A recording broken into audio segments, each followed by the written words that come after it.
Well, hello and welcome to the start of the trading day right here in Lagos, Nigeria. Let's get to the top stories that set your agenda now. We see oil prices were little changed in early trade today, awaiting further price direction from OPEC's monthly report after China's stimulus plan and oversupply concerns took the wind out of the markets in prior sessions. So we see Brent now trying to hold on to $70, $71.66 a barrel, down 0.2%.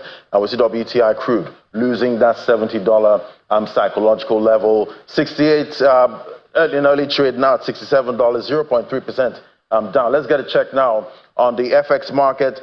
We see, another weakening again, 0.15% at the official window, closed 1,681 naira to the dollar.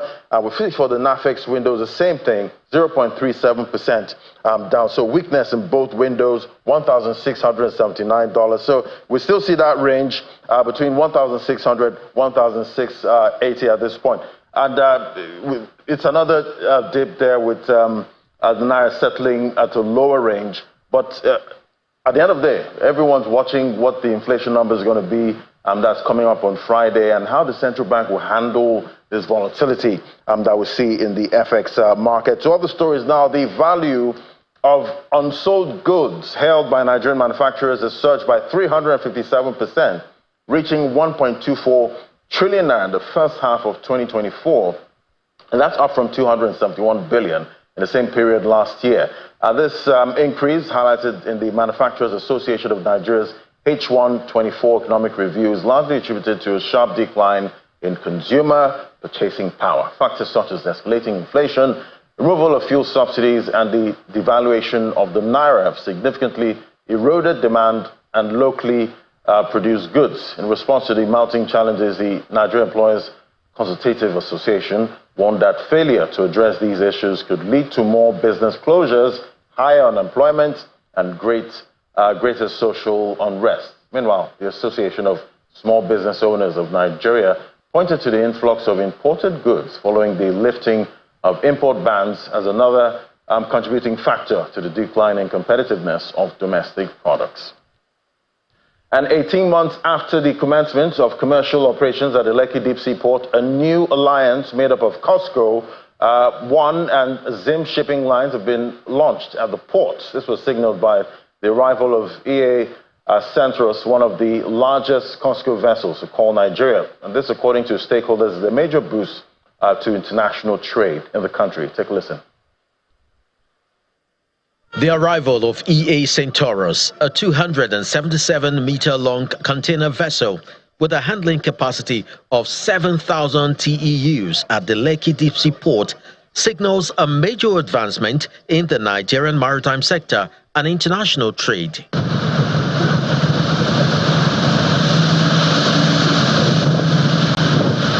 This is facilitated by the launch of COSCO, One, and Zim Line services at the Deep Sea Port, and stakeholders have come to witness this milestone event.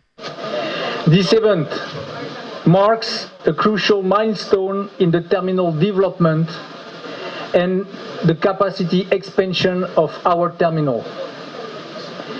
The arrival of this service demonstrates once again our commitment to becoming a leading maritime hub in West Africa. Today, what we celebrate is not only the upgrade of the COSCO VAC3 service, but also another important milestone in the cooperation between China and Nigeria in the field of maritime transport. This is a result of a concerted effort by the management of Lekki Port, Lekki Freeport Terminal, as well as the Lagos Free Zone. So this achievement is not the end, but rather the beginning of a new era for Lekki Deep Sea Port. As we continue to expand our operations, we remain fully committed to developing the necessary infrastructure and capacity to meet the evolving demands of international trade.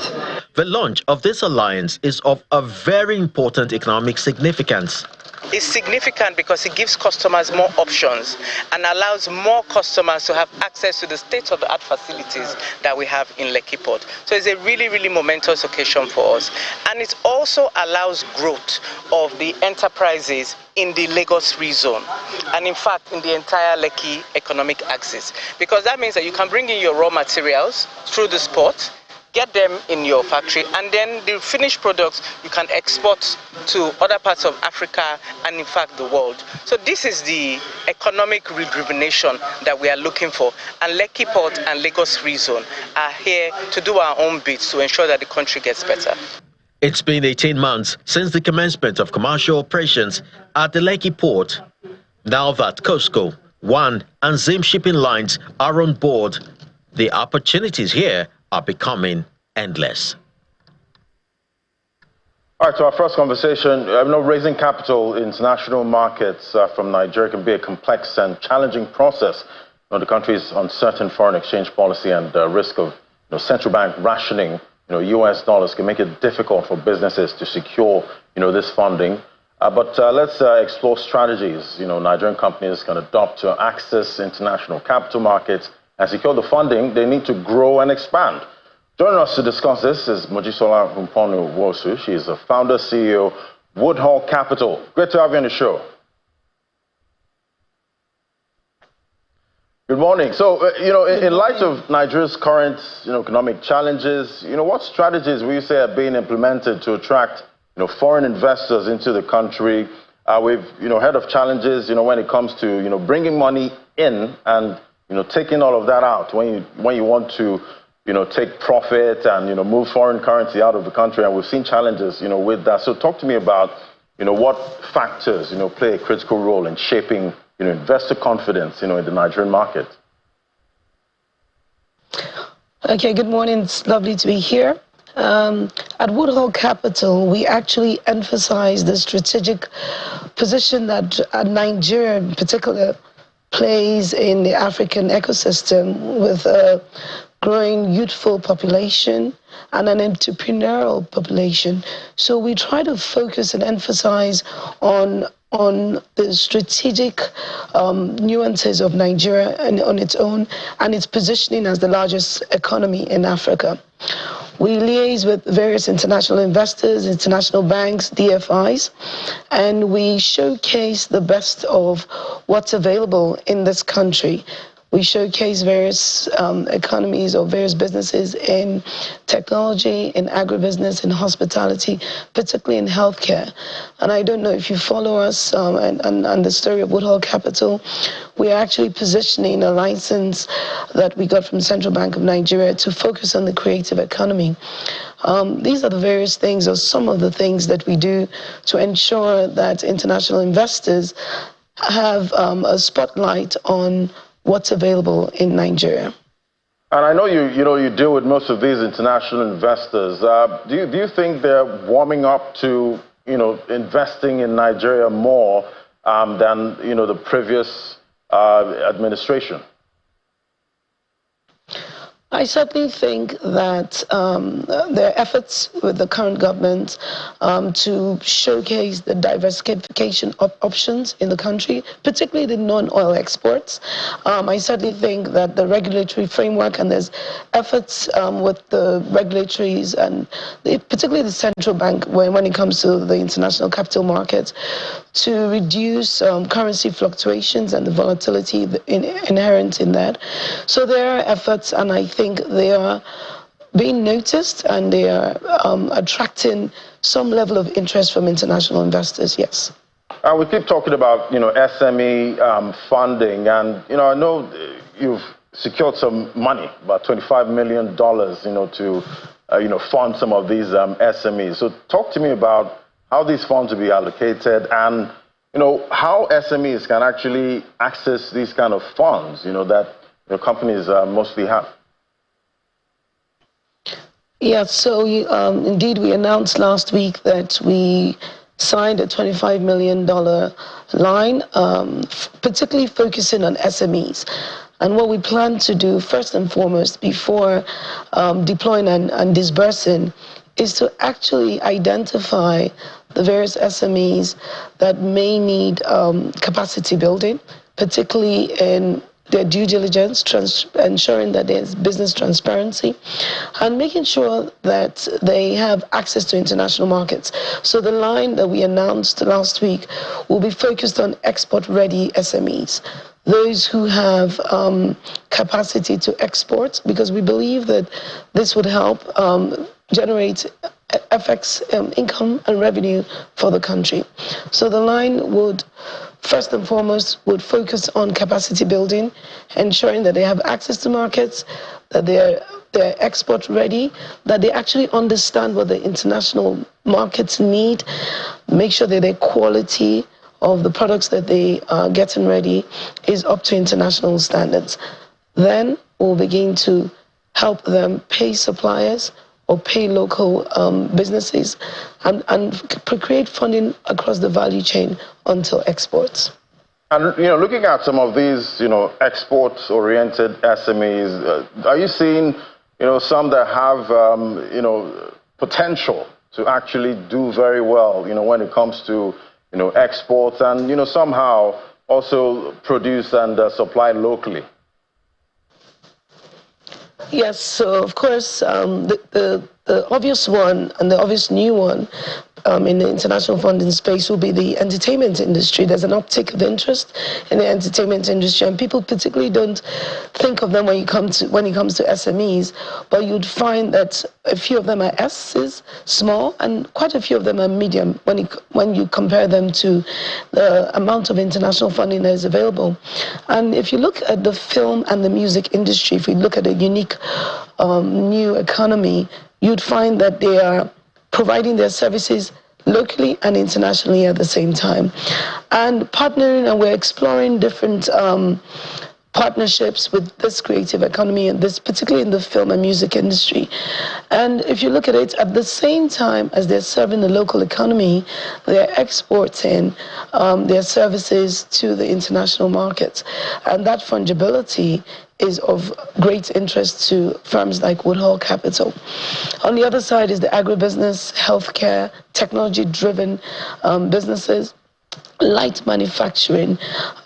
We are particularly interested in sitting with them, understanding what their funding needs are, particularly their international funding needs, and sitting with them, bringing other partners that maybe could provide local funding and ensuring that they're export ready, enforcing their funding capacity so that they can compete globally, compete internationally. So giving them that platform, funding platform, helping businesses with due diligence. There's a platform that we've partnered with Afrexim called Mansa that helps with due diligence, business transparency, information to international investors that may want to have more information on these. So we have a platform called MANSA that provides due diligence information. Then there's a Trans-Africa or Pan-African Payments Infrastructure System called PSS, Pan-African Payment Settlements platform that helps move money across Africa. And why this is important is when SMEs come to export and sell to various clients across Africa, there's the cross-currency issues when you're selling to suppliers in Kenya, in Nairobi, in Kenya, in Zimbabwe. How do they pay you? How do you get your products to them? How do you pay local ports and other local agencies? So the Pan-African Payment Settlement System helps with that. And Woodhull Capital are agents and market makers on those platforms. So we are not only advertising and showcasing some of these companies to the international markets, we're actually getting involved in every single thing that removes the bottlenecks for them to compete effectively and at international standards. And definitely, when investing in a business or SME, sometimes the ideas are so shiny, but when you put your money in, sometimes you get a different outcome. So how do you assess risk? With SMEs, it's a unique sector in the economy. we try to identify those that have ready information. We try to make sure that we have data insight into them, record keeping, and that's why I said at the start that although we announced the 25 million, the huge role for us, irrespective of whether or not we have funding to disburse, is capacity building. So making them understand what is needed, making them understand what unlocks funding, I think, is the most important thing. Then sitting down with them and identifying those that, as I said earlier, are export ready and export funding ready. It's working closely with them, helping them develop their business plans, helping them develop their projections, and helping them identify markets and accessing markets, international markets that they can sell to. There's a platform, an African Trade Gateway platform, that has been set up again by Afreximbank, in which again we are market makers, where we allow them visibility and we provide visibility in this platform for both buyers and sellers. So SMEs, not only SMEs, but in this particular case, SMEs will be onboarded into that platform and will give them visibility to the international markets, and buying and selling occurs on that platform, and that's the African Trade Gateway platform. All right, thank you so much. It was great having your perspective. That was Mojisola Humfonu-Wosu, founder, CEO, Woodhull Capital, and definitely, wish you the best in most of these funding. Thank you. Thank you. Thank you. All right, we'll take a break now. When we come back, let's find out what's playing out with PMS prices. Is there hope for affordable PMS? You'll find out in a moment. Just stay with us.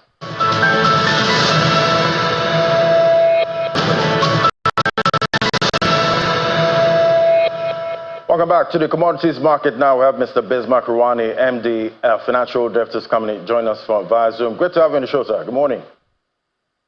Good morning. Thank you for having me. So we got that screaming headline, last night, the Independent Petroleum Marketers Association of Nigeria, that's IPMAN, securing an agreement with Dangote Refinery to lift products directly. So is this where we, consumers of fuel, pop champagne?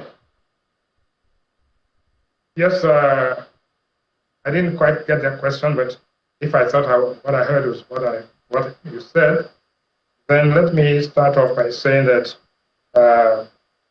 we have seen some changes have taken place since Trump got his re-election bid, and we've seen the dollar strengthen remarkably and commodity prices drop. So we are facing a situation where the price of oil is about $71 a barrel. But strangely speaking, in spite of all of this, the Naira held its own at 1735. So that's good. The currency, the dollar appreciated against the basket of currencies, but held steady against the Naira. So that's positive. Well, what does that mean? We also understand that there might be some hope for an increase in oil production, which means that all things being equal, if our oil production increases, then we might be, but the increase in production may compensate for reduction in price. But the reduction in price actually means good oil price. It means that pump price of petrol may actually begin to stabilize at the current levels of about 1050. Mr. Rodney, can you hear me? Can you hear me? Yes, I can hear you, but can you hear me? I can hear you now. Oh, fantastic. So what I actually asked was, now that IPMAN can lift, products directly from the Dangote Refinery, is it time for consumers to celebrate? No, the Dangote Refinery, like we've already said clearly, that IPMAN has an agreement with Dangote to buy from the refinery. Basically, the market structure is such that there's a major dominant producer, which is the Dangote Refinery. The other refineries which are going through the turnaround maintenance, and then we have modular refineries. So essentially, you have a price leader, and then the others are price followers. Again, I must say this, and I've said it so many times, the cost of the product is different from the price of the product. The cost is what we are debating. If the price is higher than the cost, then there's a margin. If the price is lower than the cost, then there's a subsidy. Right now, we are almost at the point where the price and the cost are almost equal. So what happens going on forward? Now, one, is that the IPMAN, which are the independent marketers, are going to be buying from Dangote, but they have the option to import if they want to, and they can buy from NNPC. The other, the major marketers have already resolved with the Dangote Refinery and have agreed on some pricing formula. Then also you have the major global oil traders, which is Vitol, Trafigura, and Glencore, begin to buy refined products from Dangote and shipping across West Africa. So Nigeria will be earning some dollars from that project. So the thing comes back to, what does this mean for the viability of the Dangote Refinery? I think it's good. The initial teething problems are kind of going to be worked out. And then we begin to see a consistent pickup of demand in this area. But what is important is that what we have heard and what we are seeing is that it is possible that our total demand for PMS in a day comes to about 30 to 32 million liters, as against the projected and the exaggerated view that we're consuming 70 million liters a day. If that is the case, then we are actually going to be consuming about 48% of what we were supposed to be consuming. That reduces, to a large extent, the external imbalances of this currency for the country. So I think that's a good development. And it's the inflation reporting season. We're expecting Nigeria's headline inflation for October. That's coming up Friday from the MBS. So what are you seeing?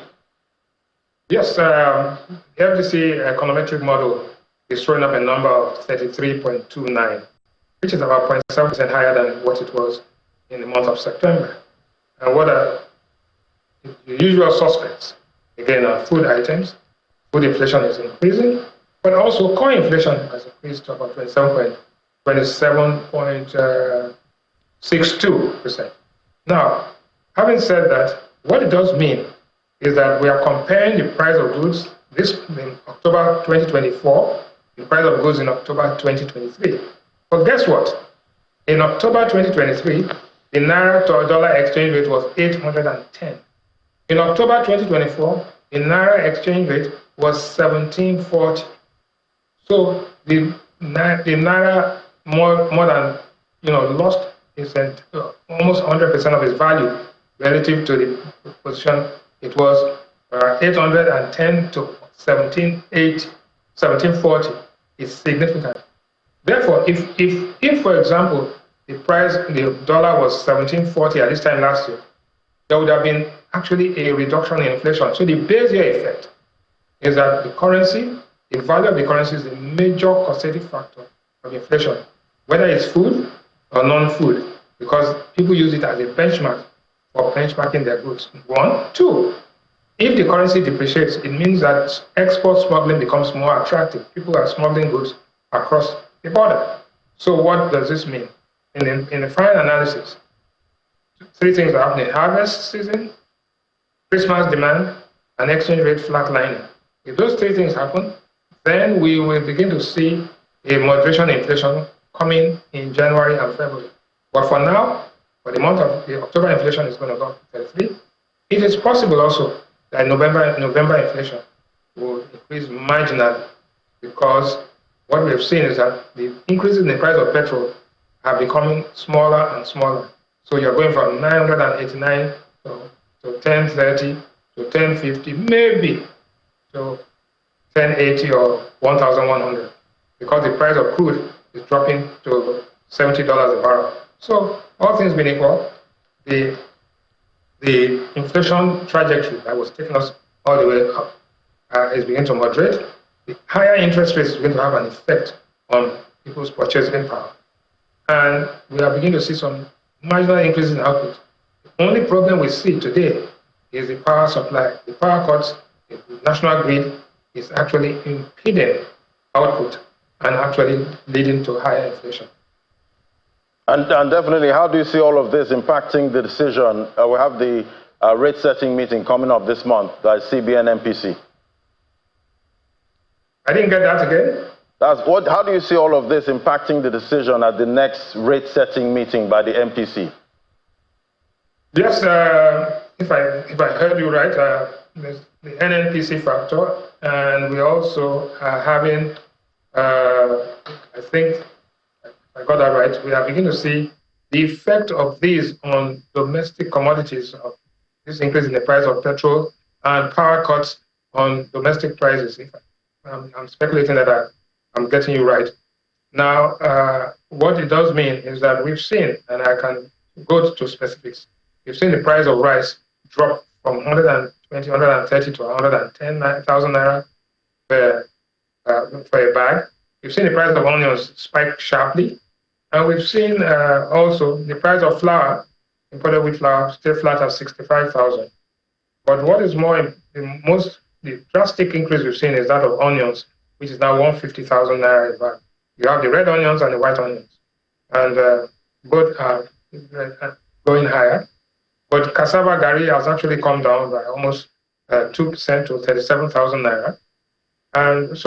And diesel, the major component that drives logistics, the price of diesel is flat at about 1,120 naira as of this morning. So if that remains that, in fact, diesel is probably more expensive now than petrol. If that remains that way, then we believe that we might be seeing some little flickers of hope at the end of a very dark and long tunnel with the cost of living crisis, what is resulting in all sorts of frustration of the people. The misery index has increased, and hopefully, by January, and it's tongue-in-cheek I'm saying, by January we're going to see, one, a moderation in inflation in January and February, and then we begin to see a slight appreciation in the naira at that time. Okay. All right, Mr. Ronnie. I'm definitely hoping for that flicker of hope that you mentioned there. Thank you so much, Mr. Bismarck Ronnie, MD CEO, Financial Derivatives Company. Thank you. Thank you for having me. Right here in Lagos, Nigeria, the markets are trading right now. Definitely we'll be getting you intraday analysis on Business Incorporated at 1 p.m. Thank you for watching. I'm Ladi Williams. I hand things over to the Sunrise Daily team.